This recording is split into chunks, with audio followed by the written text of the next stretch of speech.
जय Mahakal. Hello toppers, how's you doing this motivational those and welcome back to another video of the series कम में बम. And आज का जो बम है भाई ये बहुत तगड़ा फूटने वाला है, क्योंकि ये जो वीडियो है इसकी बहुत ज़्यादा डिमांड थी ना. बहुत बच्चे बोल रहे थे कि ऑर्गेनिक केमिस्ट्री की वीडियो लेके आओ, है ना. काफ़ी दिक्कत आ रही है बच्चों को. तो मैंने क्या किया, मैंने इस चैप्टर के 2 वीडियोस बना दिए. मतलब मैं ये चैप्टर थोड़ा बड़ा है कंपैरेटिवली, तो इसको मैं 2 पार्ट में एक्सप्लेन करूंगा. एक आपका नोमेनक्लेचर तक रहेगा, उसके बाद आपका अल्केन अल्कीन अल्काइन को अपन कवर अप करेंगे. ठीक है, तो एक एक करके अपन जो है टॉपिक्स को फटाफट देखते चलते हैं. अच्छे से ध्यान देना. एंड मोस्ट इंपॉर्टेंट भाई देखो, हर चीज जो है वो हम लोग जो है नोट्स में लेके करते हैं ना. मतलब इसके नोट्स ऑलरेडी बन चुके हैं. इसको आप लोग जो है अपना जो ऐप है, ठीक है, नीचे लिंक मिल जाएगा ऐप, या फिर वेबसाइट पे जाके आप लोग इसको एक्सेस कर सकते हो. ठीक है, तो वहां से आप लोग को मिल जाएगा ये नोट्स, है ना. चैप्टर प्रॉपर सिलेक्ट करोगे तो वहां आप लोग को ये नोट्स अपलोडेड मिल जाएगा. ठीक, तो स्टार्ट करते हैं फिर ऑर्गेनिक केमिस्ट्री. तो सबसे पहला सवाल उठता है कि यार ऑर्गेनिक केमिस्ट्री होती क्या है. अच्छे से समझते हुए चलना स्टूडेंट्स, बहुत ही इंपॉर्टेंट टॉपिक है, बच्चों को बहुत दिक्कत आती है, इसीलिए अच्छे से समझना. ठीक है, तो ऑर्गेनिक केमिस्ट्री देखो, अगर हम बात करें केमिस्ट्री की तो सबसे पहले थोड़ा सा मैं आप लोग को एक ओवरव्यू दे देता हूं. अगर हम केमिस्ट्री की बात करें तो केमिस्ट्री को हम 3 ब्रांच में तोड़ते हैं. ठीक है, एक होता है आपका फिजिकल केमिस्ट्री बोलते हैं इसको. दूसरा होता है इनऑर्गेनिक, और तीसरा होता है अपना ऑर्गेनिक केमिस्ट्री, जो कि हमको इस चैप्टर में पढ़ना है. तो बात करते हैं कि ये तीनों ब्रांचेस में हम लोग केमिस्ट्री में क्या क्या पढ़ते हैं. तो देखो, फिजिकल केमिस्ट्री में हम लोग क्या पढ़ते हैं स्टूडेंट्स. फिजिकल में हम लोग मेजरमेंट से रिलेटेड चीजें पढ़ते हैं. मेजरमेंट में आ गया, मान लो कि कोई भी आपका कंपाउंड है, उसका हम कितना वेट ले रहे हैं, उसका कितना वॉल्यूम है, क्या टेम्परेचर है. जो आप लोगों ने मोल कॉन्सेप्ट इस साल आप लोगों ने जो पढ़ा होगा ना, जो चैप्टर, वो आपका फिजिकल केमिस्ट्री में आता है. ठीक है, इनऑर्गेनिक में क्या पढ़ते हैं. इनऑर्गेनिक में हम लोग नॉन लिविंग कंपाउंड्स के बारे में पढ़ते हैं. नॉन लिविंग मटेरियल या कंपाउंड्स के बारे में हम लोग स्टडी करते हैं. ठीक है, तो अभी आप लोग आई थिंक एक चैप्टर नंबर 7 होगा जो आप लोगों को हार्ड लगा होगा, है ना. तो वो जो चैप्टर नंबर 7 है वो आपका इनऑर्गेनिक में आता है, क्योंकि उसमें जितने भी कंपाउंड्स हैं, ठीक है, वो सब आपके इनऑर्गेनिक है. इनऑर्गेनिक का मतलब हो गया जो नॉन लिविंग होते हैं. ठीक है, लाइक आपका कैल्शियम कार्बोनेट, कार्बन डाइऑक्साइड, ठीक है, H2SO4, HCl, ये अमोनिया, ये सब की शायद आप लोगों ने चैप्टर नंबर 7 में आप लोग को स्टडी करना है. डोंट वरी, उसकी भी एक वीडियो हम लोग लेके आएंगे इसमें. ठीक है, अब सबसे पहले अब बात आती है ऑर्गेनिक. तो ये ऐसा है जो अपने को इस चैप्टर में कवर अप करना है. तो ऑर्गेनिक केमिस्ट्री मतलब नाम से पता लग रहा है, ऑर्गेनिक बोले तो लिविंग. ठीक है, लिविंग यानी कि हमें यहाँ पे ऐसे कंपाउंड्स की स्टडी करनी है जो कि लिविंग बींग्स में हम लोग स्टडी करते हैं. ठीक है, लिविंग बींग हो गए, जैसे कि अगर हम अपनी बात करें तो हमारे अंदर भी इतने सारे रिएक्शंस हैं, केमिकल रिएक्शंस हैं जो हो रही है, और इतने सारे हमारे प्रोटीन्स हो गया, फैट, लिपिड्स, कार्बोहाइड्रेट्स हो गए, ये सारे के सारे ऑर्गेनिक कंपाउंड्स हैं.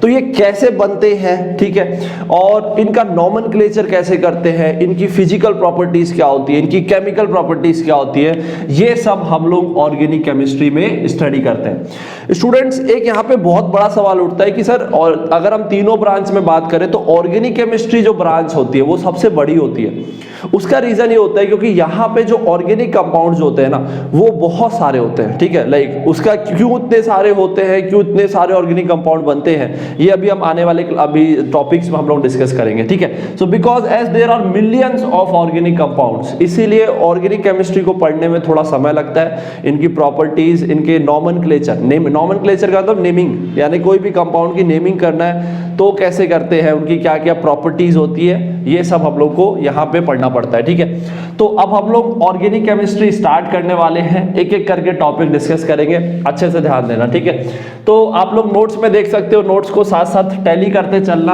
आप लोग को इजी पड़ेगा. तो चलो भाई, आ जाते हैं फिर हिस्ट्री में. ठीक है, तो इंट्रोडक्शन में सबसे पहले बात करेंगे अपन कि यार ये ऑर्गेनिक केमिस्ट्री का जन्म कैसे हुआ. ठीक है, तो कुछ की पॉइंट्स हैं जो मैंने कवर अप किए, अच्छे से ध्यान देना. देखो, सबसे पहला जो है दैट इज इन 1785, नोट्स में देखते चलना. 1785 में एंटनी लेविसियर, ओके, इसकी स्पेलिंग लिख देता हूं मैं, LOVIESIR. ये जो एंटनी लेविसियर जो थे, इन्होंने क्लासिफाई किया था सब्सटेंस को 2 पार्ट्स में, जितने भी केमिकल कंपाउंड्स होते हैं ना, इन्होंने 2 पार्ट में उनको मतलब कि उनको क्लासिफाई किया था। पहले थे ऑर्गेनिक, तो उस समय यार मतलब उस समय ना तो हमारे पास इंस्ट्रूमेंट्स थे, ना ही इतने सारे मतलब मेजरमेंट या ऑब्जर्वेशन के लिए, एक्सपेरिमेंट के लिए इतने गैजेट्स नहीं थे, तो वहाँ ऑब्जर्वेशन के बेसिस पे ना चीज़ों को क्लासिफाई किया जाता था। तो उन्होंने क्या किया, उन्होंने जितने भी कंपाउंड्स हैं उसको उन्होंने 2 पार्ट में क्लासिफाई कर दिया। पहला था आपका ऑर्गेनिक, अब ऑर्गेनिक में बोल दिया लिविंग बिंग्स। अब लिविंग में क्या आ गया आपका, इसमें आपके वेजिटेबल्स आ गए, ठीक है, और जो एनिमल ओरिजिन जितने भी प्रोडक्ट्स होते हैं ना, जैसे कि मिल्क हो गया, चीज़ तो मिल्क से ही बनता है, ठीक है, ये हो गया, बाकी आपका मीट हो गया, सारी चीज़ें, तो इनको इन्होंने ऑर्गेनिक कंपाउंड्स में इन्होंने एक तो क्लासिफाई कर दिया। दूसरा था इनऑर्गेनिक। अब इनऑर्गेनिक यानी कि जो नॉन लिविंग होते हैं, नॉन लिविंग में सारे के सारे जो गैसेस हो गए इनको कंसिडर कर लिए, या फिर जो हमारे अर्थ क्रस्ट से जो कंपाउंड्स हमको मिलते हैं, है ना, पता ही आप लोगों को, तो H2SO4 या जितने कैल्शियम कार्बोनेट जो सॉल्ट्स मिलते हैं, है ना, काफ़ी आप लोगों ने लास्ट के कुछ चैप्टर्स में पढ़े भी होंगे, तो उनको इन्होंने इनऑर्गेनिक कंपाउंड्स में क्लासिफाई किया, ठीक है। सो एंटनी लेवेसियर क्लासिफाइड कंपाउंड्स, ठीक है, अच्छे से देखते चलना है students, compounds into organic and inorganic. उस समय फिजिकल का ऐसा कुछ था नहीं यार, ठीक है। तो कंपाउंड्स आपके 2 टाइप के होते हैं, एक ऑर्गेनिक और एक इनऑर्गेनिक। इसके बाद में अब सेकंड पॉइंट इंपॉर्टेंट है, ठीक है, ये भाई बहुत महाशय थे, इनका देखना अच्छे समझना, इनकी थ्योरी गलत हो गई थी आने वाले टाइम में। बर्जीलियस, ठीक है, ये बर्जीलियस नाम के फिलोसोफर बोल लो, साइंटिस्ट बोल लो इनको, ठीक है, इन्होंने एक थ्योरी दी थी, ये अच्छे से ध्यान देना, वाइटल फोर्स थ्योरी। तो वाइटल फोर्स थ्योरी में इन्होंने क्या बताया, इन्होंने बताया कि अब उस समय क्या था, समझना मेरी बात को, उस टाइम पे काफ़ी, अब 1800 समझ लो, बहुत बहुत पहले की बात चल रही है, तो उस टाइम पे ना हम लोग ऑर्गेनिक कंपाउंड्स ना सिंथेसाइज नहीं कर पाते थे। मतलब कि एनिमल्स बना रहे हैं, लिविंग बींग्स तो बनाते थे, दे कैन प्रोड्यूस, बट हम लोग एज अ मैन मेड हम लोग नहीं बना पा रहे थे। तो इन्होंने क्या किया, इन्होंने एक theory they the, that is vital force theory. तो इन्होंने इस थ्योरी में क्या कहा, इन्होंने कहा कि जितने भी ऑर्गेनिक कंपाउंड्स है ना, इसको बनाने के लिए कुछ वाइटल फोर्स की जरूरत पड़ती है, जो हम ह्यूमंस के पास नहीं होती, इसीलिए हम इसको लेबोरेटरी में नहीं बना पाते। मतलब वैसे नेचुरली तो चीज़ें हम बना सकते हैं, लाइक अगर मैं किसी एग्जांपल लूँ, मेरे को कुछ प्रोटीन चाहिए, मुझे कुछ विटामिन चाहिए, तो आज के डेट में हम वो प्रोटीन विटामिन हम लोग लैब में सिंथेसाइज कर सकते हैं। पहले ऐसा माना जाता था कि वो चीज़ सिर्फ एक ह्यूमन नेचुरली बना सकता है, ऐसे लेबोरेटरी में नहीं बना सकता, ठीक है, और उसको बनाने के लिए वाइटल फोर्स की जरूरत पड़ती है, तभी बन सकता है वो। तो वो आने वाले टाइम में फिर ये थ्योरी क्या हो गई, फेल हो गई, क्योंकि आज की डेट में हम बहुत सारे कंपाउंड्स होते हैं, बहुत सारे ऑर्गेनिक कंपाउंड्स हो गए, ठीक है, पॉलीमर्स हो गए, ठीक है, जो हम लोग लेबोरेटरी में सिंथेसाइज कर सकते हैं। तो ये थ्योरी फेल हुई। ये थ्योरी कब फेल हुई, इसको फेल किया किसने, यस, बहुत ही इंपॉर्टेंट है स्टूडेंट्स, इसको हुलर नाम के एक साइंटिस्ट थे, उन्होंने इसको फेल किया। उन्होंने फॉर द फर्स्ट टाइम उन्होंने लेबोरेटरी में ऑर्गेनिक कंपाउंड बनाया था, जो था आपका यूरिया, ठीक है। तो यूरिया क्या होता है, उसका अपन फॉर्मूला देख लेंगे एक बार, ठीक है। तो कब बनाया था, देखो इन 1828 में, ठीक है, 1828 में हुलर नाम के साइंटिस्ट थे, इन्होंने लेबोरेटरी में सिंथेसाइज किया था। बताओ, इसको और कुछ नहीं मिला सिंथेसाइज करने के लिए, तो इन्होंने यूरिया सिंथेसाइज किया था। इसका फॉर्मूला होता है NH2CO ठीक है, ये यूरिया का केमिकल फार्मूला होता है। तो ये इन्होंने फॉर द फर्स्ट टाइम इन्होंने लेबोरेटरी में सिंथेसाइज किया था। तो बस वहां से चीजें शुरू होने लगी, वहां से बहुत सारे कंपाउंड्स, बहुत सारे ऑर्गेनिक कंपाउंड्स लेबोरेटरी में बनने शुरू हो गए। Is it clear? तो ये हो गई कुछ बातें। अब इसके बाद में अपन चलो थोड़ा सा बात कर लेते हैं कि ऑर्गेनिक केमिस्ट्री होता क्या यार। देखो, ऑर्गेनिक केमिस्ट्री का मतलब, एक तो आप लोगों ने डेफिनेशन अभी पढ़ ली कि भाई जो लिविंग, जिसमें हम लोग ऐसी केमिस्ट्री जिसमें हम ऐसे कंपाउंड्स की स्टडी करते हैं जो हमें जो लिविंग बीइंग से हमको मिलती है, ठीक है, या हम जो सिंथेसाइज कर पा रहे हैं। एक और डेफिनेशन ये है, ऑर्गेनिक केमिस्ट्री क्या होता है, it is the chemistry of specific carbon compounds. मतलब कार्बन के जो कंपाउंड्स होते हैं ना, स्पेसिफिकली कुछ कंपाउंड्स छोड़ के बाकी जितने भी कार्बन के कंपाउंड्स होते हैं ना, उन सब की स्टडी को हम लोग क्या बोलते हैं, उसको हम लोग ऑर्गेनिक केमिस्ट्री में स्टडी करते हैं, ठीक है। कुछ कंपाउंड्स का एक्सेप्शंस है, लाइक कार्बन डाइऑक्साइड जो ऑक्साइड्स हो गए, मैंने लिखवा भी रखे, it is the chemistry of specific carbon compounds. Exception में क्या हो गया, जो ऑक्साइड्स हो गए, ऑक्साइड्स में आ गया आपका लाइक फॉर एग्जांपल CO2, या this is not an organic compound, हालांकि इसमें कार्बन है बट जैसा कि ऑक्साइड्स है तो ये अवॉइड किया जाता है। इसके बाद में आपका आ गया कार्बोनेट्स, कार्बोनेट्स में जैसे CO3, इसमें भी कार्बन आ रहा है तो ये कार्बोनेट्स हो गए, ये भी आपके इनऑर्गेनिक होते हैं, तो दिस आर द एक्सेप्शंस। और आ गया आपका कार्बाइड्स, लाइक कार्बाइड में आ गया for example silicon carbide SiC2, ठीक, तो ये भी आपका इनऑर्गेनिक होता है। तो कुछ कार्बाइड्स, कार्बोनेट्स और ऑक्साइड्स को छोड़ के बाकी जितने भी कार्बन के कंपाउंड्स होते हैं, ठीक है, ये सब के सब आपके ऑर्गेनिक केमिस्ट्री में हम लोग इसकी स्टडी करते हैं, ठीक है। अब यहाँ पे एक टर्मिनोलॉजी मैंने यूज की होगी, ये छोटी छोटी चीजें आप लोगों को जो पता होनी चाहिए, दैट इज हाइड्रोकार्बन्स, ठीक है। अब हाइड्रोकार्बन क्या होता है, this is a category or like it is a part or a type of organic compounds, ठीक है, स्पेसिफिकली जो कि सिर्फ हाइड्रोजन एंड कार्बन से मिलके बनता है, नाम से पता लग रहा है, देखो हाइड्रोकार्बन, हाइड्रो का मतलब हाइड्रोजन, कार्बन मतलब कार्बन, ठीक है। तो दैट मीन्स ऐसे कंपाउंड्स जिसमें सिर्फ हाइड्रोजन और कार्बन आता है, उसको हम लोग क्या बोलते हैं, उनको हम हाइड्रोकार्बन्स बोलते हैं। बहुत सारे एग्जांपल्स हैं भाई इसके, तो इसमें अल्केन, अल्कीन, अल्काइंस आगे पढ़ेंगे अपन।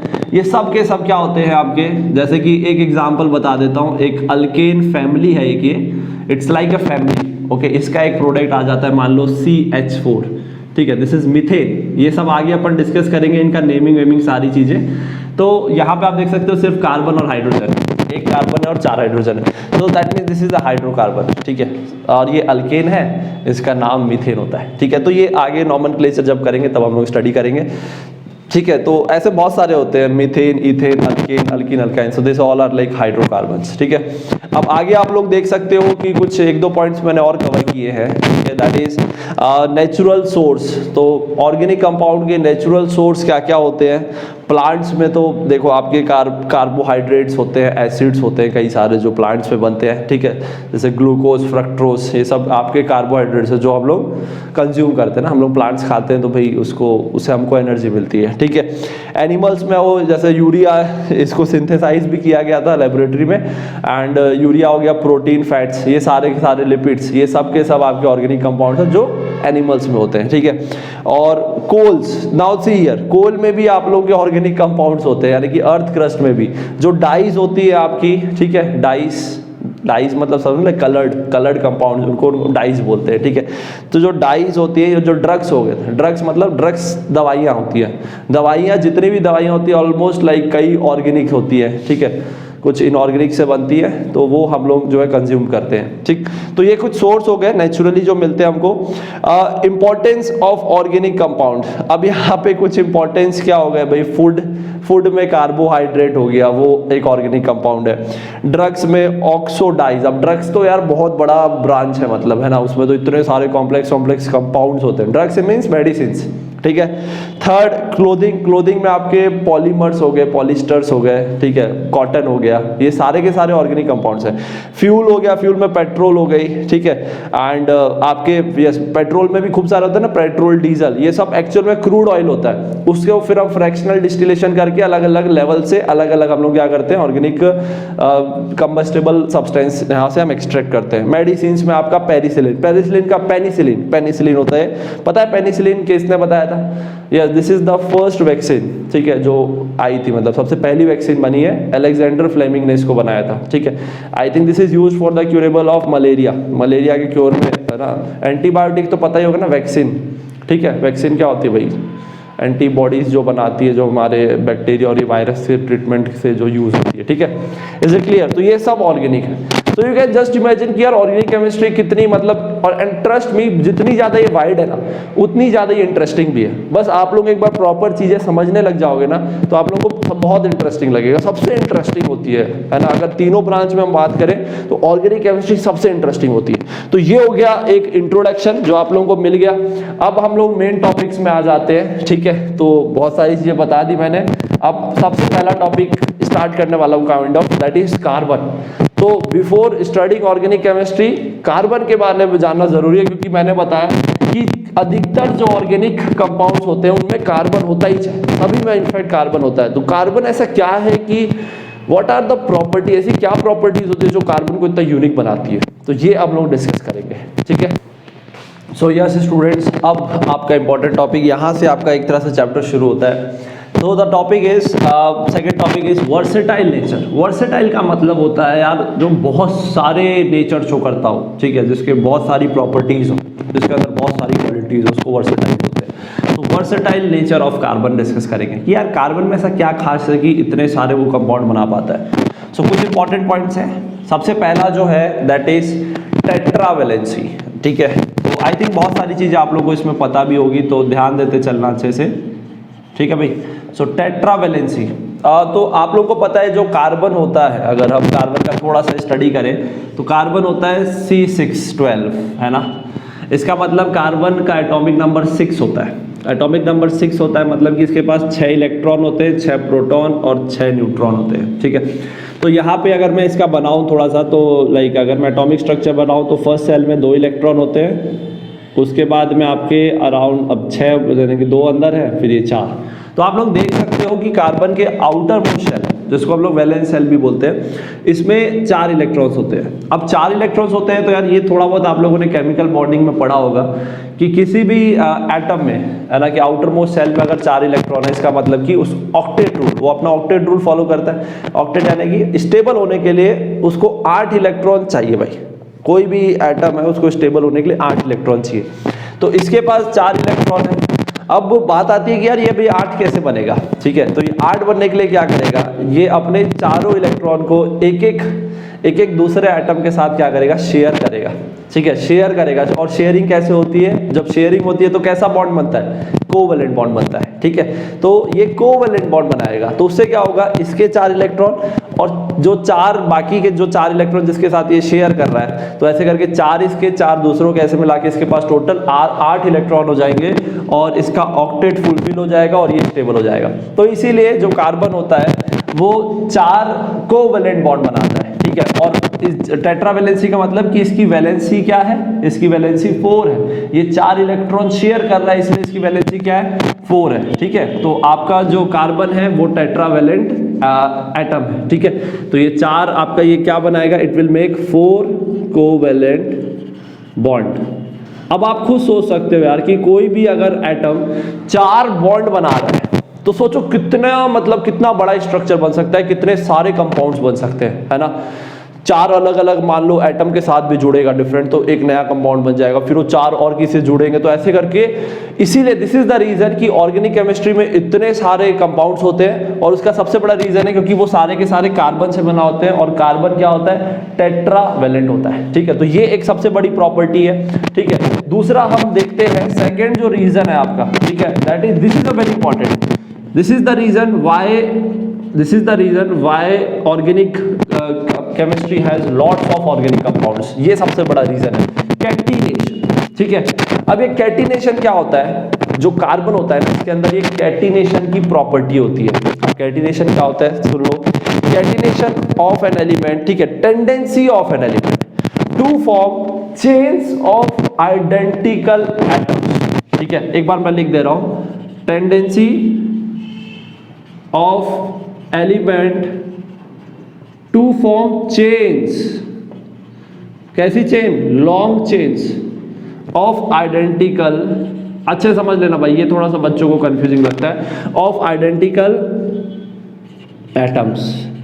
यानी कि कैटिनेशन का मतलब हो गया कि भाई कार्बन के अंदर ना कैटिनेशन की प्रॉपर्टी होती है, इसका मतलब कि वो अपने जैसे एटम्स के साथ लंबी लंबी जो है चेन्स बना सकता है। तो सोचो कोई अगर एटम लंबी लंबी अगर चेन बना सकता है तो कितनी बड़ी बड़ी चेन्स बन सकती है, और सोचो और उसमें भी ब्रांचेस लग जाएंगे तो कितने सारे कंपाउंड बन जाएंगे। And this is the reason कि ऑर्गेनिक केमिस्ट्री में इतने सारे कंपाउंड्स होते हैं, क्योंकि कार्बन और कार्बन के बीच का जो बॉन्ड एनर्जी होता है ना, वो बहुत सॉलिड रहता है, यानी कि बहुत ही स्ट्रॉन्ग बॉन्ड बनता है इनके बीच में, इसीलिए ब्रेक नहीं होता है, ठीक है, और इसीलिए ये लॉन्ग लॉन्ग चेन्स बना सकते हैं। ये कार्बन इससे जुड़ गया, एक और जुड़ गया। हालांकि मैंने अभी सबकी वैलेंसी यहाँ पे फुलफिल नहीं की है, बट बस यहाँ पे मैं ये शो करना चाह रहा हूँ कि कार्बन कार्बन के देखो कितने बड़े बड़े लंबे लंबे चेन बन सकते हैं। हालांकि यहाँ बैलेंस करने के लिए मुझे कहीं ना कहीं हाइड्रोजन लगाना पड़ेगा, वो सब मैं आप लोगों को बताता हूँ। जैसे कार्बन के 4 बॉन्ड होने चाहिए, 3 हाइड्रोजन यहाँ लग गए, इसमें 2 बॉन्ड हो गए तो 2 बॉन्ड 2 हाइड्रोजन और लग गए, ठीक है। अब इस कार्बन का देखो 3 बॉन्ड पहले से है, एक और चाहिए तो ये हो गया, ठीक है। तो 4 कोवलेंट बॉन्ड बनाता है नहीं। अब यहाँ पे 2 चाहिए इसको, ये हो गया। इस कार्बन के 3 बॉन्ड ये है, 1 हाइड्रोजन और लगा देते हैं। इसमें 1 बॉन्ड है तो इसमें 3 हाइड्रोजन लगा देते हैं, ठीक है। Just an example. तो आप देख सकते हो कि कार्बन की प्रॉपर्टी होती है लंबी लंबी चेन्स बना सकता है, ठीक है। तो ये हो गई कैटिनेशन की property. Now the third is very important, ठीक है।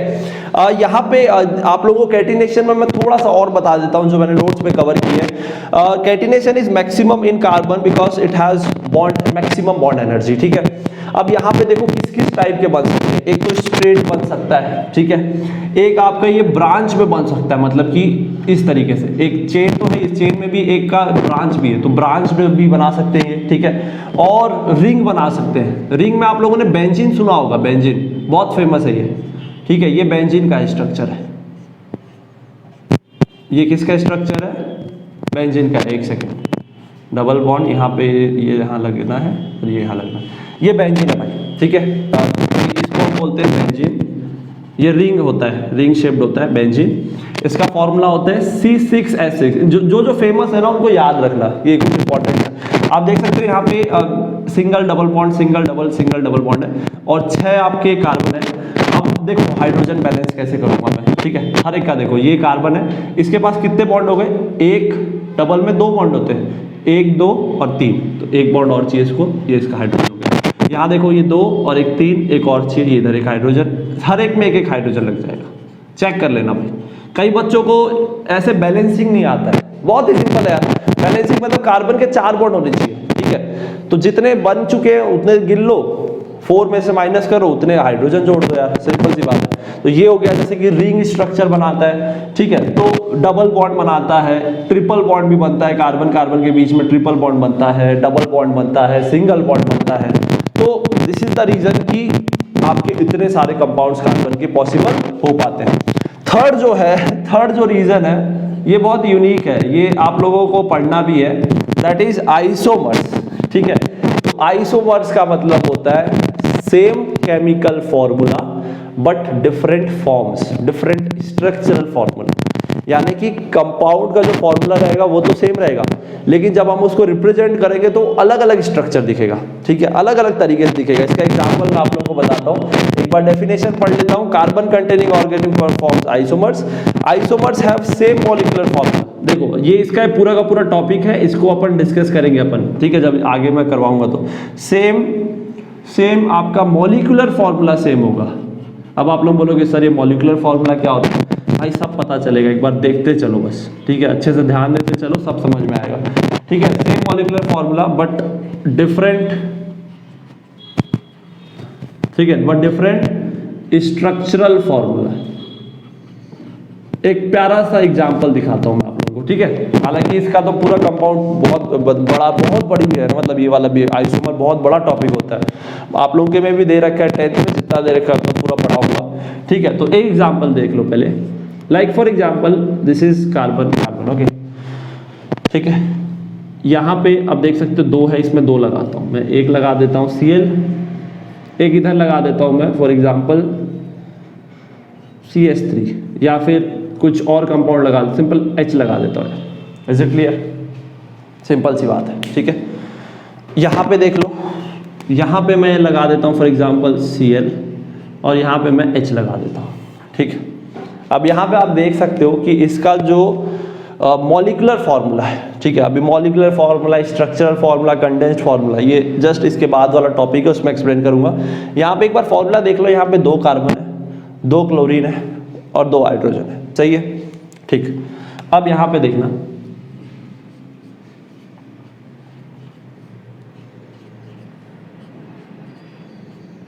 यहाँ पे देखो, और एक डबल बॉन्ड भी है कार्बन कार्बन के बीच में। यहाँ चेक करो, 2 कार्बन है, 2 क्लोरीन है, 2 हाइड्रोजन है। बट यहाँ पे आप लोग देख सकते हो there is a difference. The difference is दोनों का मॉलिक्यूलर फॉर्मूला सेम है, जितने इसमें कार्बन है, जितने क्लोरीन, जितने हाइड्रोजन है, उतने उसमें भी है, but there is a change in structure. यहाँ पे आपके क्लोरीन क्लोरीन ऊपर ऊपर है, यहाँ पे एक ऊपर एक नीचे, तो स्ट्रक्चर बदलता है, यानी कि same compounds having the same molecular formula but different structural formula they form isomers। तो आइसोमर्स अब इनकी जो प्रॉपर्टीज भी होंगी ना वो बदल जाएंगे, ठीक है, इनकी जो फिजिकल प्रॉपर्टीज मिलेंगी, मेल्टिंग पॉइंट, बॉइलिंग पॉइंट, वो चेंज हो जाएगा, ठीक है। तो ये आगे डिस्कस करेंगे जब आइसोमर बताऊंगा। तो सोचो मतलब एक ही कंपाउंड अलग अलग फॉर्म में रहेगा तो ये दिस इज द रीजन कि और बहुत सारे कंपाउंड बन जाते हैं, है ना, ठीक है। तो ये कुछ रीजंस हैं जिसकी वजह से कार्बन जो है वो फेमस है, ठीक है। कार्बन इस टाइप के काम करता है भाई, और इसीलिए इतने सारे कंपाउंड्स बनाता है, ठीक है।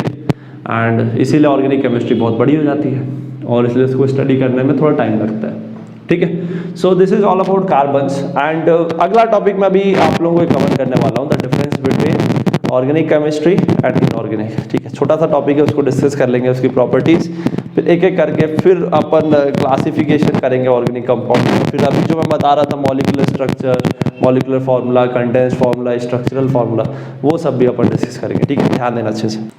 So now students, yes, third topic देखते हैं, difference between organic compounds and inorganic compounds, ठीक है।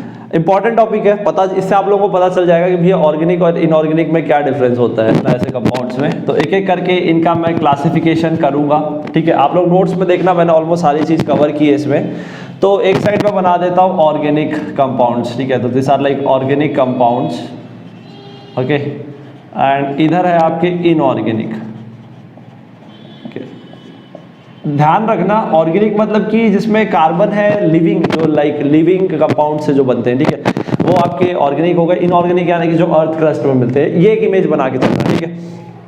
अब चलो देखते हैं कि यहाँ पे ऑर्गेनिक और इनऑर्गेनिक में क्या डिफरेंस है। सबसे पहला डिफरेंस हम बात करते हैं कंपोजिशन। कंपोजिशन का मतलब कि कौन कौन से एलिमेंट से बनता है ये कंपाउंड्स, ठीक है। तो ऑर्गेनिक की बात करें तो ऑर्गेनिक बहुत लिमिटेड एलिमेंट से बनता है कंपाउंड्स, लाइक इसमें मेन कार्बन आता है, सबसे ज़्यादा कार्बन आता है, फिर हाइड्रोजन आता है, ऑक्सीजन आता है, इसको छोड़ के और भी बहुत सारे लाइक नाइट्रोजन आता है, ठीक है, फॉस्फोरस आता है, क्लोरीन आता है, ब्रोमीन आता है, मतलब बहुत लिमिटेड है यार। 118 एलिमेंट्स है तो अराउंड 20-25 एलिमेंट्स ही रहते हैं ऑर्गेनिक कंपाउंड्स में, ठीक है। इनऑर्गेनिक की बात करें तो भाई इसमें सब आता है, इसमें ऐसा कोई कंपाउंड नहीं रहता जो छुपता हो, ठीक है। इसमें ऑलमोस्ट ऑल एलिमेंट्स, सभी एलिमेंट्स मिलके बनाते हैं भाई इनऑर्गेनिक कंपाउंड्स, ठीक है। Okay, is it clear. अब बात करते हैं सेकंड, दैट इज नेचर। यार ये जो कंपाउंड्स बनते हैं इनमें कैसे बॉन्ड रहते हैं। तो ऑर्गेनिक का तो मैंने बताया कि कार्बन है, तो कार्बन में तो कोवलेंट बॉन्ड बना रहे हैं, तो इसीलिए इसमें अधिकतर जो बॉन्ड्स रहते हैं वो जो कंपाउंड्स में जो एटम्स के बीच का जो बॉन्ड होता है वो कोवलेंट बॉन्ड होता है, ठीक है।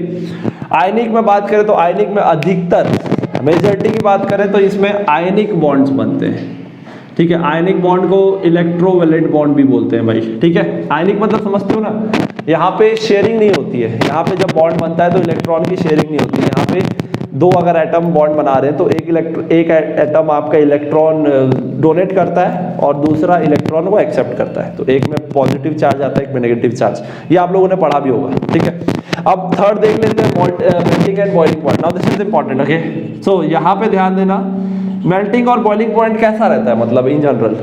तो एक्चुअल में ये जो मेल्टिंग एंड बॉइलिंग पॉइंट है ये फिजिकल प्रॉपर्टी है, ठीक है। और ये डिपेंड करती है बॉन्ड जो बन रहे हैं उसकी कितना फोर्स ऑफ अट्रैक्शन है। तो एक्चुअल में क्या होता है, कोवलेंट बॉन्ड होता है ना, वो वीक बॉन्ड होता है, इसीलिए कम टेम्परेचर में ही ऑर्गेनिक कंपाउंड्स मतलब मेल्ट हो जाते हैं, बॉयल हो जाते हैं, इसलिए they have low melting and boiling point. जबकि आयनिक बॉन्ड होता है it's a very strong bond, ठीक है। It's like electrostatic force of attraction लगता है प्लस माइनस चार्ज के बीच में, तो it's a very strong bond, इसीलिए इसका जो मेल्टिंग बॉइलिंग पॉइंट होता है वो हाई होता है। यहाँ पे बॉन्ड तोड़ने के लिए ज़्यादा एनर्जी देनी पड़ेगी, ठीक है। अब बात करते हैं सॉल्युबिलिटी, तो दिस इज इंपॉर्टेंट।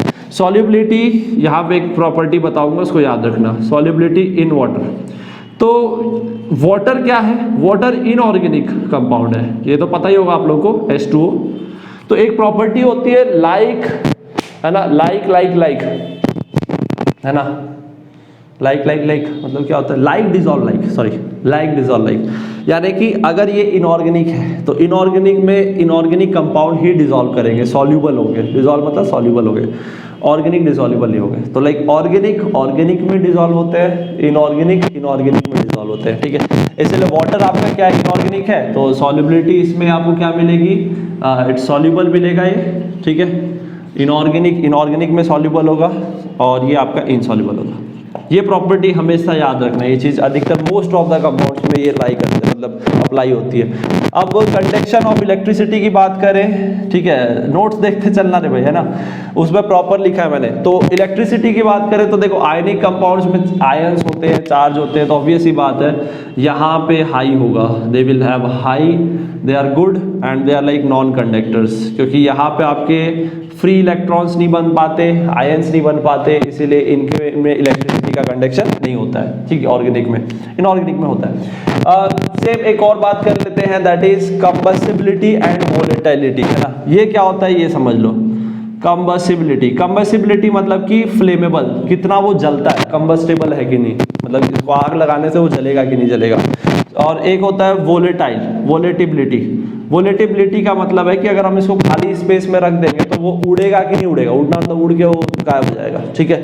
तो अगर इनकी बात करें तो यार देखो organic compounds are like good combustible substance, good combustible होते हैं भैया। ऑर्गेनिक कंपाउंड को आप आग लगाओगे जल जाएगा, ह्यूमन बॉडी भी आग लगा जल जाता है, ठीक है।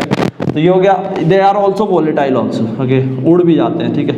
सब लोग नहीं उड़ते, मतलब अधिकतर की बात चल रही है यहाँ पे, ओके। एंड ये यहाँ पे नॉन कंबस्टेबल है, ठीक है, they are non combustible and they are non volatile. So this are some of the properties, okay. So ये ध्यान रखना, नोट्स में मैंने प्रॉपर समझा रखा है। तो अब हम लोग डिस्कस करने वाले हैं ऑर्गेनिक कंपाउंड्स का पूरा स्ट्रक्चर जो हम लोग स्टडी करेंगे, ठीक है। तो अच्छे से ध्यान देना, इंपॉर्टेंट टॉपिक। सो स्टूडेंट्स, अब बहुत ही इंपॉर्टेंट टॉपिक है। अब जान लो कि यार ऑर्गेनिक कंपाउंड्स को हम कैसे कैसे क्लासीफाई किए हैं, ताकि आप लोगों को पता चल जाए कि कैसे हम लोग को ऑर्गेनिक कंपाउंड्स की स्टडी करनी है, ठीक है। सो क्लासिफिकेशन ऑफ ऑर्गेनिक कंपाउंड्स। तो देखो भाई, सबसे पहले ऑर्गेनिक कंपाउंड की बात करें तो ऑर्गेनिक कंपाउंड सबसे पहले जो क्लासिफाइड है वो कैटेगरीज है आपकी एलिफेटिक, ठीक है, एंड साइक्लिक। तो क्या होता है एलिफेटिक इज अ वेरी, मतलब थोड़ा सा बड़ा नाम है भाई, अजीब, थोड़ा हार्ड है। इसको सिंपल भाषा में बोलते हैं ओपन चेन कंपाउंड्स। क्या बोलते हैं इसको, ओपन चेन कंपाउंड्स, मतलब कि ऐसे ऑर्गेनिक कंपाउंड्स जो क्लोज्ड नहीं है, ओपन में, या तो either they are forming long chains और सम ब्रांचेस, ठीक है। तो इनको हम इस कैटेगरी में रखते हैं एलिफेटिक में, ठीक है। दूसरा होता है आपका साइक्लिक, नाम से पता लग रहा है साइक्लिक, जो साइकिल में, साइकिल यानी कि जो क्लोज्ड रिंग्स बनाते हैं, जैसे कि बेंजीन हो गया, ठीक है। तो दे आर लाइक क्लोज्ड, ठीक है, they are closed chain compounds, ठीक है। तो इनको इस तरीके से क्लासिफाई किया गया है।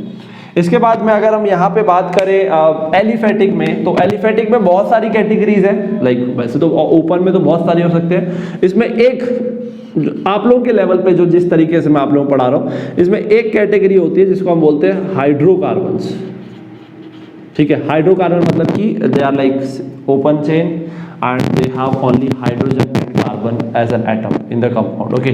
सो ये जो हाइड्रोकार्बन्स है, इसको फिर आप अगेन दो पार्ट में ऐसे डिवाइड कर सकते हो, ठीक है। यहाँ पे आपका होता है saturated, this is important, okay. So ये हो गया आपका सैचुरेटेड, ओके, ये वर्ड याद रखना। एक होता है अनसैचुरेटेड। सो सैचुरेटेड का मतलब होता है कि इसमें कार्बन कार्बन के बीच में सिंगल बॉन्ड है, मतलब कि इसमें जितने भी ऑर्गेनिक कंपाउंड्स आएंगे, सैचुरेटेड ऑर्गेनिक कंपाउंड्स, वो सिर्फ कार्बन कार्बन सिंगल से, मतलब सिंगल बॉन्ड वाले रहेंगे, ठीक है। सैचुरेटेड मतलब कि कार्बन कार्बन के बीच में सिंगल बॉन्ड है। इसका जो एक फैमिली है, ऐसी फैमिली जो हाइड्रोकार्बन में आती है, उसको हम अल्केन बोलते हैं।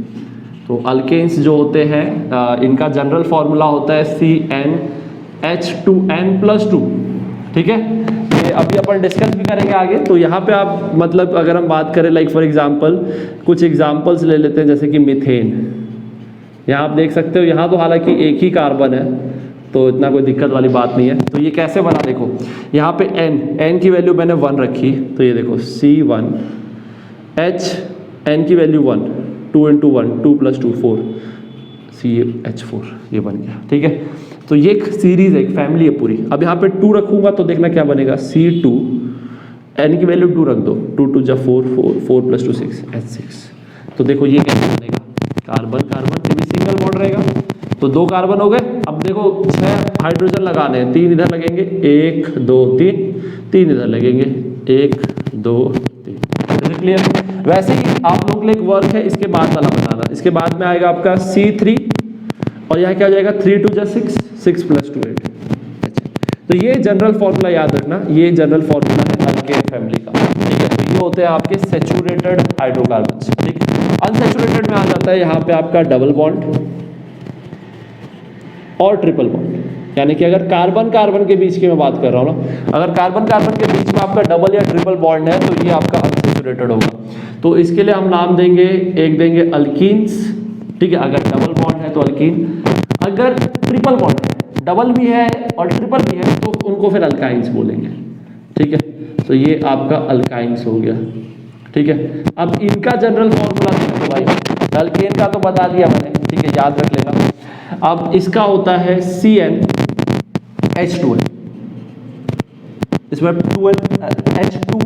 2 था, इसमें H2n। इसमें बात करें तो CnH, इसमें 2 और कम कर दो, H2n - 2, बहुत ईजी है, ठीक है। तो ये जनरल फॉर्मूला याद रखना, इज इट क्लियर, आई बात समझ में। तो यहाँ पे अब हम लोग फॉर्मूले बना सकते हैं। देखो यहाँ पे याद रखना, अल्कीन और अल्काइन में एक कार्बन का नहीं बनता है, 2 से शुरू होता है। तो ये बनेगा C2H4, तो कार्बन कार्बन के बीच में डबल बॉन्ड। अब हाइड्रोजन बैलेंस करना है, एक हाइड्रोजन इधर एक इधर, भाई इसमें 2 हैं, 2 और चाहिए, एक इधर एक इधर। ऐसे फिर थर्ड वाला बन जाएगा C3H6, उसमें बना के देख। हाँ, C3H6 में आप लोग देखना, यहाँ पे बच्चे गलती क्या करते हैं, उनको लगता है सर सभी के बीच में डबल डबल होगा। एक ही डबल बॉन्ड रहेगा बस, बाकी सब सिंगल बॉन्ड रहेगा, ठीक है। तो C3H6 में एक डबल बॉन्ड रहेगा, बाकी ये सिंगल रहेगा। अब बैलेंस कर लो, इसमें 3 हाइड्रोजन लगेगा क्योंकि एक ही बॉन्ड है इसमें।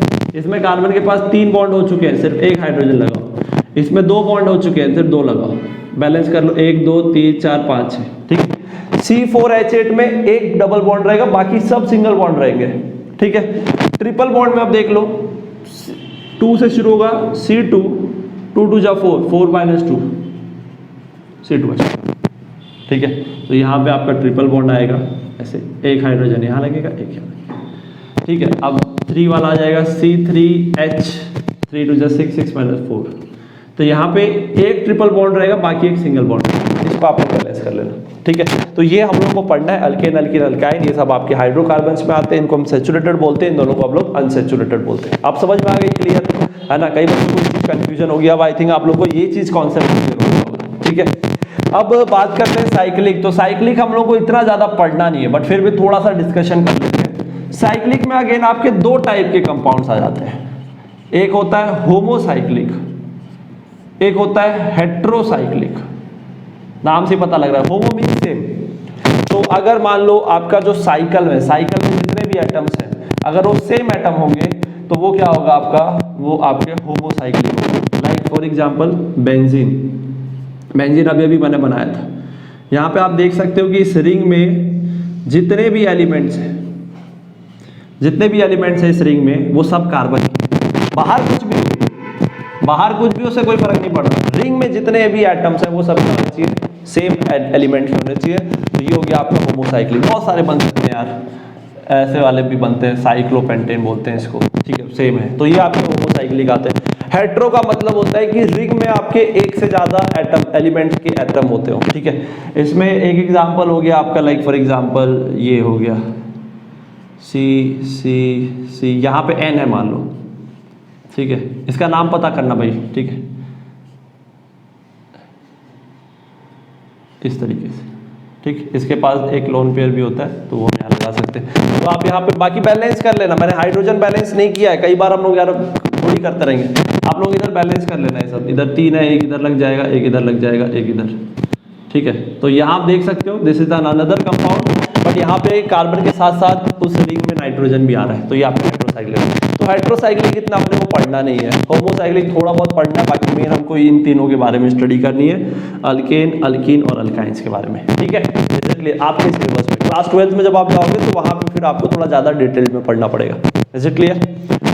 ओके, नाउ स्टूडेंट्स अ वेरी इंपॉर्टेंट टॉपिक, ठीक है। अब आप लोग यहाँ पे देखेंगे स्ट्रक्चर ऑफ ऑर्गेनिक कंपाउंड्स। तो देखो अभी मैंने आप लोगों ने देखा होगा, मैंने कुछ मॉलिक्यूलर फॉर्मूला लिखा था, स्ट्रक्चरल फॉर्मूला लिखा था। वैसे जो ऑर्गेनिक कंपाउंड्स होते हैं ना, उसको हम लोग दो तरीके से यहाँ पे रिप्रेजेंट करते हैं। एक होता है मॉलिक्यूलर फॉर्मूला, एक होता है स्ट्रक्चरल फॉर्मूला, ठीक है। तो अगर हम रिप्रेजेंटेशन की बात करें तो ये दो टाइप के होते हैं। अच्छे से ध्यान देना, बहुत इंपॉर्टेंट टॉपिक है, क्योंकि ये जनरली हम लिखते हैं तो पता चल जाता है, ठीक है। एक होता है molecular formula, MOLECULAR, molecular formula, ठीक है। कोई भी ऑर्गेनिक कंपाउंड है उसको रिप्रेजेंट कैसे करते हैं। दूसरा होता है आपका स्ट्रक्चरल फॉर्मूला। तो देखो नाम से पता लग रहा है, मॉलिक्यूलर फॉर्मूले में हम क्या करेंगे, जितने भी उस ऑर्गेनिक कंपाउंड का जो उसमें जो एटम्स आते हैं उसको एक हम सिंपली लाइन में लिख देंगे, ठीक है। स्ट्रक्चर में हम क्या करेंगे कि वहां पे स्ट्रक्चर बनाएंगे थोड़ा सा, ठीक है। तो मॉलिक्यूलर फॉर्मूला देखो क्या होता है, इसको कैसे लिखते हैं वो समझ लेते हैं एक बार नोट्स में। It indicates actual number of each kind of atoms, है ना, in a molecule. Like for example मैं यहाँ पे अगर बात करूं मीथेन, ये इसका नाम है, ठीक है, ये ऑर्गेनिक कंपाउंड का एक नाम है। अब इसका मॉलिक्यूलर फॉर्मूला लिखना है तो मैं कैसे लिखूंगा, CH4। देखो मैंने क्या किया, मैंने कुछ नहीं किया भाई, जितने भी कार्बन का एक है, यहाँ पे देखो कुछ नहीं लिखा है कि 1 है ये, तो लिखने की जरूरत नहीं है। हाइड्रोजन का 4 है, ठीक है, तो ये CH4, तो this is the molecular formula. अब मुझे मान लो फॉर एग्जांपल इथेन है कोई ऑर्गेनिक कंपाउंड, इसका मॉलिक्यूलर फार्मूला लिखना है, तो ये क्या हो जाता है, ये सब आगे भी पढ़ेंगे, ये नॉमेनक्लेचर में डिस्कस करेंगे। ये हो जाता है C2 मीथेन, इथेन होता है C2H6। तो ये इस तरीके का जो रिप्रेजेंटेशन है, ठीक है, इसको हम लोग क्या बोलते हैं, मॉलिक्यूलर फॉर्मूला, जिसमें हम क्या कर रहे हैं, जितने भी एटम्स हैं इसमें कितने नंबर ऑफ एटम आ रहे हैं हर एक एलिमेंट के, वो हम लोग सिंपली लिख देते हैं। अब बात करते हैं कि सर स्ट्रक्चर में कैसे करते हैं। तो देखो यार, स्ट्रक्चर की बात करें तो यहाँ पे एक्चुअल अरेंजमेंट लिखा जाता है कि कोई भी कंपाउंड उसमें आपके जो एलिमेंट्स है या जो एटम्स है वो किस तरीके से अरेंज्ड है, उसको हम लोग स्ट्रक्चरल फॉर्मूले में रिप्रेजेंट करते हैं। अगेन यहाँ पे दो टाइप हो जाता है, एक होता है, अच्छे से समझना, एक होता है आपका कंडेंस्ड, ठीक है, दो तरीके से लिखते हैं, कंडेंस्ड फॉर्मूला बोलते हैं एक, ठीक है, और एक कंडेंस्ड फॉर्मूला बहुत ही रेयर यूज होता है, ठीक है। मेन तो मॉलिक्यूलर फॉर्मूला यूज करते हैं, और एक स्ट्रक्चरल फॉर्मूला, यानी कि जिसको ब्रांच्ड भी बोलते हैं, ठीक है। तो ब्रांच्ड रिप्रेजेंटेशन, ये वाला रिप्रेजेंटेशन बहुत ज्यादा यूज करते हैं, ब्रांच्ड स्ट्रक्चर, ठीक है। अब देखो कैसे लिखते हैं, अच्छे से समझना, मैं तीनों को लिख के बताऊंगा। अब जैसा मैंने बताया, मॉलिक्यूल में मान लो CH4 को ऐसे लिखे, तो दिस इज मीथेन का मॉलिक्यूलर फॉर्मूला क्या हो गया, CH4 हो गया। अब इसका ब्रांच की बात करें तो ब्रांच में देखो कैसे लिखेंगे, C। अब इसमें पूरा लिखो, पूरा बनाओ इसमें कि कैसे बनता है, ठीक है। तो ये आपका हो जाएगा, देखो C, ये आपका इस टाइप का जो स्ट्रक्चर है जिसमें हम सारे के सारे बॉन्ड्स रिप्रेजेंट कर रहे हैं, तो ये हो गया आपका ब्रांच्ड स्ट्रक्चर, ठीक है। और अगर मैं यहाँ पे कंडेंस्ड फॉर्मूला लिखूं तो यार कंडेंस्ड फॉर्मूला इसके लिए एकदम सेम ऐसा ही बनेगा, CH4 जैसा ही बनेगा। अभी आपको डिफरेंस मिलेगा जब मैं नेक्स्ट वाला कंपाउंड का बनाऊंगा, तो अच्छे से ध्यान देना।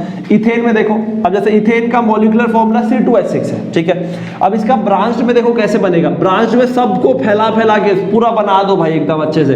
ये हो गया, ये आपका ये ब्रांच, मतलब पूरा जितने भी बॉन्ड बन रहे हैं सारे के सारे बॉन्ड दिखाने रहते हैं इसमें, ठीक है, कोई बॉन्ड छुपाते नहीं है इसमें, ठीक है। अब कंडेंस्ड में क्या करते हैं, कंडेंस्ड में ब्रांच को ही थोड़ा सा कंडेंस करके लिखते हैं, यहाँ पे हाइड्रोजन वाले बॉन्ड नहीं दिखाएंगे, ठीक है, सिर्फ कार्बन कार्बन के बॉन्ड्स दिखाएंगे। तो देखो मैं इसका कंडेंस्ड फॉर्मूला कैसे बनाऊंगा, इसको मैं बनाऊंगा CC, ये मैं दिखाऊंगा। हाइड्रोजन के जो बॉन्ड है ना, इसको नहीं दिखाऊंगा मैं, कंडेंस, इसे तो कंडेंस हो गया ना, तो ये हो जाएगा CH3, एक साथ लिख दूंगा। अब इधर मैं क्या करूंगा, मैं इस साइड लिखूंगा, ठीक है, इधर भी 3 हाइड्रोजन है तो इधर मैं ऐसे लिखूंगा 3। क्या ये चीज क्लियर है, आई बात समझ। तो मेन मॉलिक्यूलर में क्या करता है भाई, एकदम एक साथ लिख देते हैं, यहाँ कोई बॉन्ड नहीं दिखता, स्ट्रक्चर में सारे के सारे बॉन्ड दिखाने पड़ते हैं। और कंडेंस्ड में कार्बन कार्बन के बीच के बॉन्ड दिखाने हैं, बाकी जो हाइड्रोजन के बॉन्ड है वो नहीं दिखाने अपने को यहाँ पे। इज इट क्लियर, आई क्या बात समझ में। तो ये बहुत ही सिंपल है। और भी आप एग्जांपल ले सकते हो, लाइक इथीन का ले लो, या फिर एक ये वाला ले लेते हैं अपन, फॉर एग्जांपल C3H4, ये होता है क्या, 3 2 6 6 1, हाँ ये इसको हम बोलते हैं मीथेन ईथेन प्रोपाइन। आगे नॉमेनक्लेचर में भी पढ़ेंगे कि इसका नेमिंग कैसे करते हैं, ये नेमिंग कैसे करते हैं। जैसे ये नाम है, ये ऑर्गेनिक कंपाउंड का नाम है, ठीक है, और ये रिप्रेजेंटेशन है, ये सब रिप्रेजेंटेशन, ठीक है। तो नाम कैसे करते हैं वो अगला टॉपिक है, नॉमेनक्लेचर में डिस्कस करेंगे, ठीक है। तो ये है आपका प्रोपाइन। अब ये है इसका मॉलिक्यूलर फॉर्मूला, ठीक है। अब स्ट्रक्चर में कैसे आएगा, स्ट्रक्चर में सारा बनाओ भाई, ये ट्रिपल बॉन्ड, ठीक है, ये सिंगल बॉन्ड, यहाँ पे होगा आपका 3 हाइड्रोजन, 1 2 3, यहाँ पे 1 है 3, ये है जिसका कंप्लीट हो गया, यहाँ पे 1 आएगा। तो आप देख सकते हो 1 2 3 4, देखो 4, सही है, एनी डाउट, क्लियर है यहाँ पे, ठीक है स्टूडेंट्स। अब बात करते हैं कंडेंस्ड कैसे लिखेंगे। अब कंडेंस्ड में बच्चे यहाँ पे देखना, अच्छे समझना कैसे करेंगे। सी एच है तो एक एच इधर लिख देता हूँ, ये ट्रिपल बॉन्ड, ये सी और सी के बीच का तो बॉन्ड दिखाना ही है, ये सी, यहाँ पे आप लोग CH3, मतलब कार्बन के बॉन्ड्स दिखाने रहेंगे, बाकी हाइड्रोजन को एक साथ में कंडेंस करके लिख सकते हो। बहुत सिंपल सी बात है। Is it clear? क्या आप लोगों को तीनों फॉर्मूले समझ में आ गए? मॉलिक्यूलर, कंडेंस्ड और स्ट्रक्चर। स्ट्रक्चर में सारे बॉन्ड, मॉलिक्यूल में कोई बॉन्ड नहीं लिखते, वहाँ कंप्रेस करके लिखते हैं, और कंडेंस्ड में सिर्फ कार्बन के बॉन्ड्स दिखाएंगे, बाकी को कंप्रेस कर देंगे। Is it clear? तो this is all about structure of organic compounds. अब आ जाओ नेक्स्ट टॉपिक में। Now next 2 topics are very important. अब हम लोगों को, मैं आप लोगों को देखो, आप अभी तक हम लोग क्या पढ़ लिए, अगर कंपाउंड्स की बात करें तो स्ट्रक्चर तो मैंने पढ़ा ही दिया, कैसे हमने क्लासीफाई किया है सारे ऑर्गेनिक कंपाउंड्स को। इसमें हम लोगों ने अल्केन, अल्कीन, अल्काइन के बारे में थोड़ा स्टडी किया है, ठीक है। फॉर्मूला हमने देख लिया कैसे कैसे रिप्रेजेंट करते हैं, नॉमेनक्लेचर अभी आगे पढ़ेंगे। 2 बहुत इंपॉर्टेंट टॉपिक है और ये बहुत यूज होने वाले हैं। एक है अल्काइल ग्रुप, ठीक है, अल्काइल ग्रुप, ये बच्चों को नहीं आता समझ में, कंफ्यूज रहते हैं इसमें, तो इसको समझ लेना। और एक है फंक्शनल ग्रुप, ये काइंड ऑफ कुछ ग्रुप्स है जो अलग से ऑर्गेनिक कंपाउंड में जुड़ते हैं, लग जाते हैं। जैसे फॉर एग्जाम्पल कार है, तो कार में अलग अलग एसेसरीज लगती है ना, वैसे ही ऑर्गेनिक कंपाउंड्स में जो एसेसरीज लगती है उनको हम ग्रुप्स बोलते हैं। तो एक अल्काइल ग्रुप हमको पढ़ना है मेनली, जो आपके कोर्स में दिया है, और एक आपको फंक्शनल ग्रुप पढ़ना है। तो भाई इसको प्लीज़ अच्छे से देख लेना, ठीक है। तो सबसे पहला मैं आप लोगों को अल्काइल ग्रुप बता रहा हूँ, है बहुत ईजी, मतलब सब एकदम चिल्लर टाइप की चीज़ है ना, अच्छे से ध्यान देते चलना। ये देखो अल्काइल ग्रुप क्या होता है भाई। अल्काइल ग्रुप का मतलब है अल्केन में से एक हाइड्रोजन हटा दो, वो क्या बन जाएगा, अल्काइल। कैसे?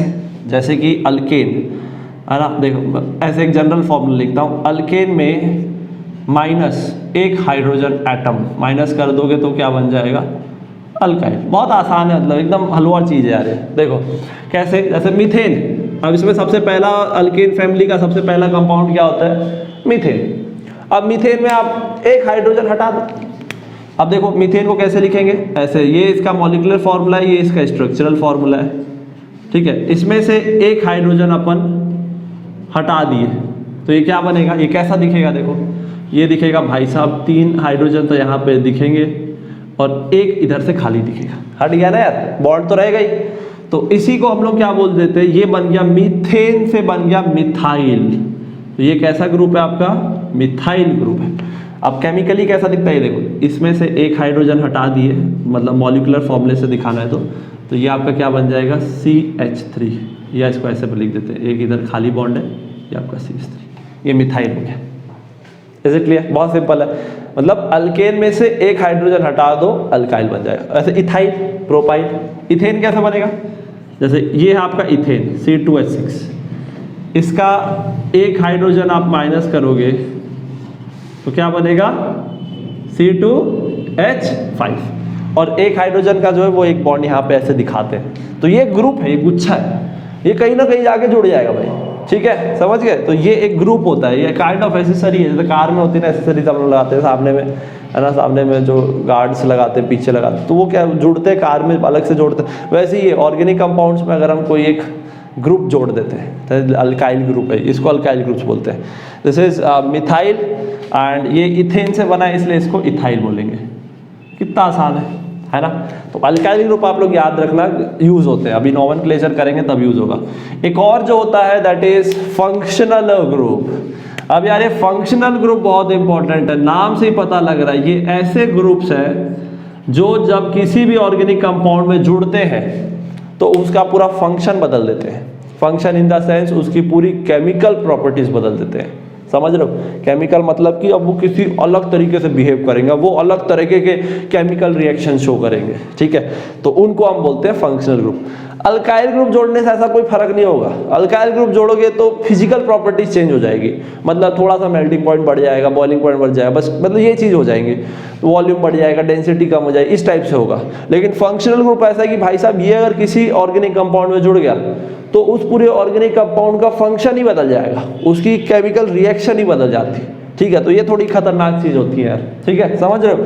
तो ऑर्गेनिक फंक्शनल ग्रुप जो अपने को अपने सिलेबस में दे रखे हैं वो 3-4 मैं आप लोगों को करवा रहा हूं, ठीक है। इसमें सबसे पहला है अल्कोहल, ठीक है। अल्कोहल तो है, ठीक है, ये होता है आपका OH। ये जो एक बॉन्ड दिख रहा है ना, ये खाली बॉन्ड है ना, ये कहीं एक जगह जाके चिपक जाएगा, ये खाली बॉन्ड है, कहीं ना कहीं किसी में जाके चिपक जाएगा। तो ये क्या आपका OH मतलब कि अल्कोहल। एक और इसको नाम जो बोलते हैं, अगर एज ए प्रीफिक्स यूज करेंगे तो इसको कई बार हाइड्रो ऑक्सी भी बोलते हैं। हाइड्रो मतलब हाइड्रो, ऑक्सी मतलब कि ऑक्सी, क्या बन गया, हाइड्रो ऑक्सी, ठीक है। और ये बहुत ही फेमस है, ये भी काफ़ी फेमस है, बहुत खतरनाक है ना, ये बहुत खतरनाक फंक्शनल ग्रुप है। जब जोड़ते हैं ना तो पूरी प्रॉपर्टी बदल जाता है, मतलब कंपाउंड पता ही नहीं क्या हो जाता है उसके बाद नशा ही चढ़ जाता है, मतलब इसके जुड़ने के बाद, समझ गए। अब देख लो जल्दी से एल्डिहाइड। अब ये अलग फंक्शनल ग्रुप है।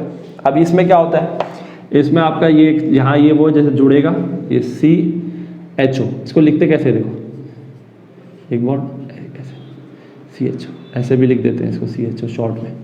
ये काइंड ऑफ इसका ब्रांच स्ट्रक्चर है, ये काइंड ऑफ कंडेंस्ड स्ट्रक्चर बोल सकते हो, ठीक है। सो ये CHO, इसको एल्डिहाइड बोलते हैं, ठीक है। और कैसे यूज़ करते हैं नॉमेनक्लेचर में वो मैं आप लोगों को बताऊंगा अभी।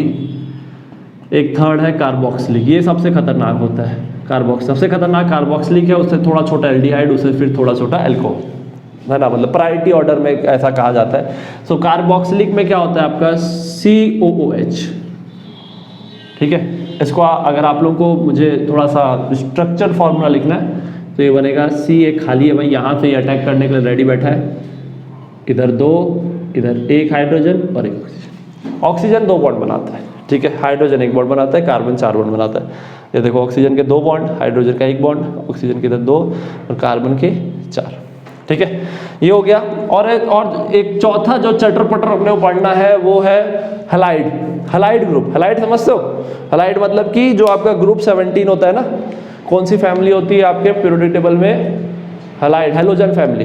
हैलोजन फैमिली आपकी क्या होती है, फ्लोरीन, क्लोरीन, ब्रोमीन, आयोडीन, वो वाली, जिसमें 7 इलेक्ट्रॉन होते हैं आउटर मोस्ट में, तो वो यहाँ पे होता है, ठीक है। तो उनको हम हैलाइड बोलते हैं। ये भी भाई साहब फंक्शनल ग्रुप ही है, क्योंकि ये भी बदलने, ये जब लग जाते हैं कहीं भी तो प्रॉपर्टी बदल जाती है। फ्लोरीन, क्लोरीन छोटे छोटे हैं तो ब्रोमीन, आयोडीन, इसमें फ्लोरीन क्लोरीन ज़्यादा यूज होती है, ठीक है। तो ये हो गए आपके alkyl and functional group. I hope this is clear. तो now you have all the tools, now you know all the alkyl groups, you know all the functional groups, you know the different structures, how you can represent, ठीक है। Alkane, alkene, alkyne के बारे में भी अब आप लोगों को पता चल गया है। now you are easy to go, ठीक है, with the nomenclature। तो अब हम लोग स्टार्ट करने वाले हैं nomenclature of ऑर्गेनिक कंपाउंड्स, मतलब इनकी नेमिंग कैसे करते हैं। तो अच्छे से ध्यान देना स्टूडेंट्स, ठीक है। सो यस स्टूडेंट्स, अब सबसे खतरनाक टॉपिक है ना, बहुत प्यारा टॉपिक है, इनफैक्ट खतरनाक नहीं बोलना चाहिए इसको, इंटरेस्टिंग है, मजेदार टॉपिक है, चटपटा, ठीक है। ये है अपना नॉमेनक्लेचर ऑफ ऑर्गेनिक कंपाउंड्स। अब नॉमेनक्लेचर का मतलब होता है नेमिंग, ठीक है। सो नेमिंग होता है। अब आप लोग बोलोगे कि सर क्यों इतना लफड़ा किया गया, फालतू सबका नाम चिंटू इंटू रख देते है ना, सबका अपना अपना नाम रख देते हैं, ये सब इतना नॉमेनक्लेचर, ये सब रूल्स बनाने की क्या ज़रूरत थी, ठीक है। तो देखो यार, बहुत सिंपल सी बात है, ऑर्गेनिक कंपाउंड मिलियंस में होते हैं, ठीक है, मिलियन मतलब 10 लाख। तो आई होप आप लोग भी बहुत जल्दी थोड़ा सा जो चैनल है उसको भी आप लोग आगे ले जाओगे, मिलियन तक पहुँचाओगे, है ना। तो वो सब अलग बात है। हाँ, तो मैं क्या बता रहा था कि भाई अब इतने सारे कंपाउंड्स होते हैं तो सबके अलग अलग नाम अपन नहीं रख सकते ना, इसीलिए हम लोगों को जो है ऑब्वियस ही बात है, हम लोगों के लिए एक रूल बनाना पड़ता है, और उस रूल के हिसाब से हम फिर किसी भी कंपाउंड का हम क्या कर सकते हैं, नेमिंग कर सकते हैं। और वो मेथड जो है उसी में वो हमको यहाँ पे पढ़ना है, ठीक है। सो नॉमेनक्लेचर में हम लोग को ये देखना है, जिसको हम IUPAC सिस्टम बोलते हैं। तो देखो यार, नॉमेनक्लेचर में आपका हम क्यों करते हैं, क्योंकि इतने सारे कंपाउंड्स हैं, सबका नाम हम अलग अलग नहीं रख सकते, तो उनको एक जनरल नेमिंग, उनका एक सिस्टम बनाया गया है जिससे हमको ऑर्गेनिक जो कंपाउंड्स हैं उनको पहचानने में भी इजी पड़ती है। तो यहाँ पे दो सिस्टम है जो बहुत फेमस है, जो जनरली हम यूज करते हैं फॉर नॉमेनक्लेचर। हालांकि पहले के टाइम पे थोड़ा सा ट्रिवियल वाला सिस्टम चलता था, और अब जो हम अधिकतर जो हम सारे के सारे कंपाउंड्स को जो नॉमेनक्लेचर यूज करते हैं वो है IUPAC सिस्टम। ठीक है, तो IUPAC सिस्टम हम लोग प्रॉपर डिटेल में पढ़ेंगे भाई, अच्छे से ध्यान देना। और एक होता है आपका ट्रिवियल सिस्टम। ठीक है, तो ट्रिवियल सबसे पहले मैं आप लोगों को कवर करवा देता हूँ। तो ट्रिवियल मतलब कि पुराना, मतलब पुराना हो चुका है, क्योंकि ये ऐसा सिस्टम था जिसमें हम कुछ कंपाउंड्स के, तो लिमिटेड कंपाउंड्स का तो हम नेमिंग कर सकते हैं, लेकिन सबका नहीं कर सकते। ठीक है, IUPAC में ऐसा है, IUPAC का मतलब होता है, इसका फुल फॉर्म देख लो, International Union of Pure and Applied Chemistry. ठीक है, तो इस वाले सिस्टम से हम किसी भी ऑर्गेनिक कंपाउंड का जो है वो नॉमेनक्लेचर कर सकते हैं। ठीक है, तो सबसे पहले मैं आप लोगों को करवाने वाला हूं ट्रिवियल सिस्टम। ठीक है, सबसे पहला आएगा ट्रिवियल सिस्टम। तो ट्रिवियल सिस्टम में देखो किस तरीके से नेमिंग की जाती थी वो डिस्कस करते हैं। The basis of naming organic compound by the trivial system is it's source. क्या क्या चीज को ध्यान में रख के हम लोग यहाँ पे नेमिंग करते थे? पहला सोर्स। सोर्स का मतलब वो जो ऑर्गेनिक कंपाउंड है वो किससे बना। ठीक है, इसका एक एग्जांपल ले लेते हैं, जैसे कि मीथेन। मीथेन की बात करें तो मीथेन ने जो नाम पड़ा ये ट्रिवियल सिस्टम से मिला है इसको। इसका मॉलिक्यूलर फॉर्मूला क्या होता है? CH4। तो इसका नाम मीथेन कैसे पड़ा? क्योंकि ये जो मीथेन है ना, ये जो आपका जो ऑर्गेनिक कंपाउंड है, ये मार्स गैस से मिला है। मार्स गैसेस यानी कि जो दलदल वलदल टाइप के जो होते हैं ना, वहाँ से जो गैस निकली है वो उसका हमने मार्स गैस से निकला, तो वहाँ से मिथ नाम आ गया, तो वो मीथेन बन गया।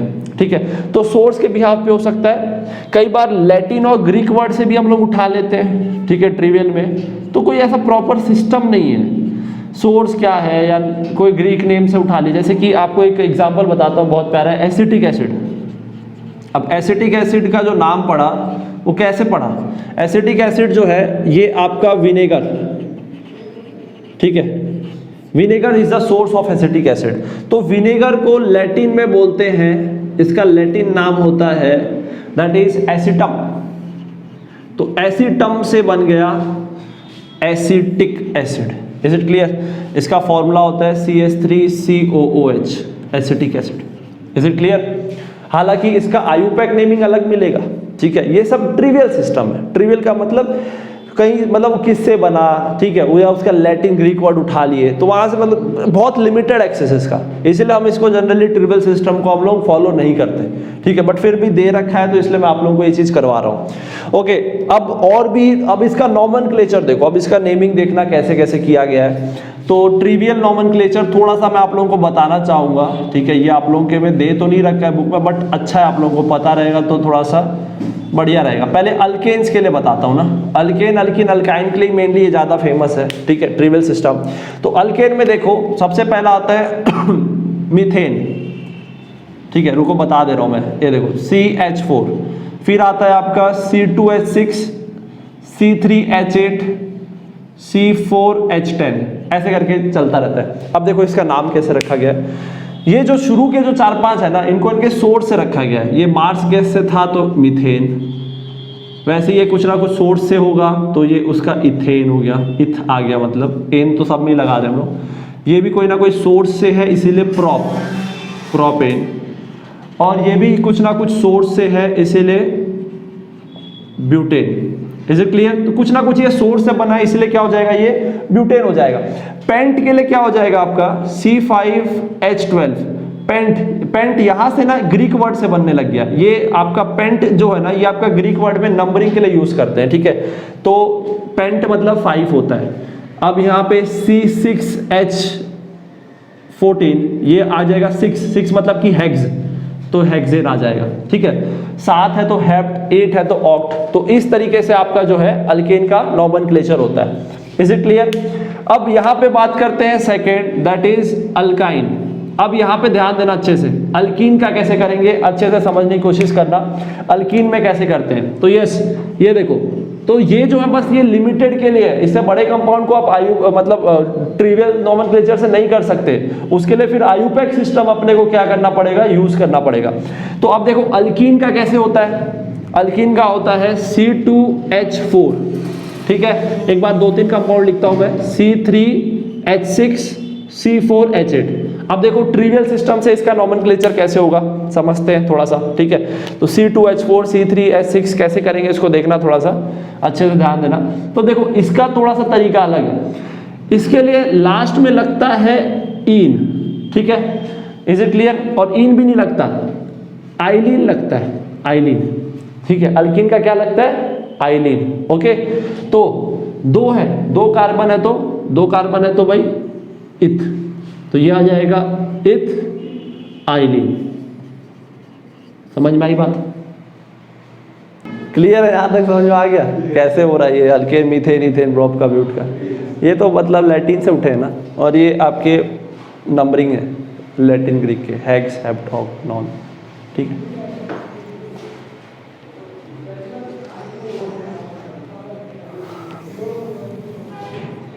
चल रहा है क्या? तो अल्कीन्स का क्या होगा देख लो। अल्कीन्स में मान लो अपन ने 2-3 उठा लिया, C2H4, ठीक है, ये तो मैंने आप लोगों को इसका जनरल फॉर्मूला बताई है, ये CnH2n, ठीक है, C3H6 C4H8। अब इनका देखो, इनका ट्राइवल नोमेनक्लेचर से कैसे किया जाता है। इसमें लास्ट में लगता है आइलीन। अब देखना C2H4 2 कार्बन है तो ये हो जाएगा इथ आइलीन, ठीक है। 3 कार्बन है तो 3 है तो देख लो, 3 है तो प्रॉप, 4 है तो ब्यूट, तो ये हो जाएगा प्रॉप, लास्ट में लगा दो आइलिन। ये ट्रिवियल सिस्टम है, आयुपैक में ऐसा नेमिंग नहीं होता है, आयुपैक का अलग है, ठीक है। ट्रिवियल का कुछ लिमिटेड है, इसलिए मैं इसको करवा रहा हूँ, बाकी आप लोगों को आयुपैक ध्यान रखना है, ठीक है। ये आप लोगों के जनरल नॉलेज के लिए, ठीक है। 4 के लिए ये हो गया ब्यूट, लास्ट में लगा दो आइलिन। Is it clear? पहला लेटर कैपिटल रख लेना, ठीक है, उसके बाद सब छोटा रखना। Is it clear? तो ये हो गया अल्कीन का, इस तरीके से नोमेनक्लेचर किया जाता है, ठीक है। अब बात करते हैं अल्काइन। अल्काइन में ट्रिपल बॉन्ड होता है, उसका भी मैंने जनरल फॉर्मूला आप लोगों को बताया है, ठीक है। तो ये कुछ एग्जांपल्स हैं, और भी हैं वैसे तो ट्रिवियल सिस्टम में कर सकते हैं, बट बहुत ही कम के लिए ये बना हुआ है, मतलब ये रूल। तो इसका फॉर्मूला होता है CnH2n-2, ठीक है, CnH2n-2।